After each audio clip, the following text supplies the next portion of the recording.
Here, I put a dot at the top and the half mark 12, and then on the left side I put a dot at 20 spaces.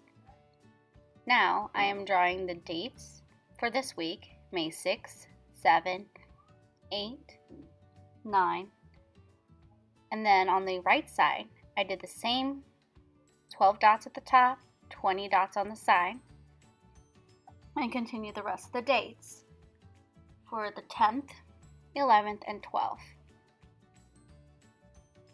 On the last box, I included May 2019. I am now filling in with the marker what I did with the pencil.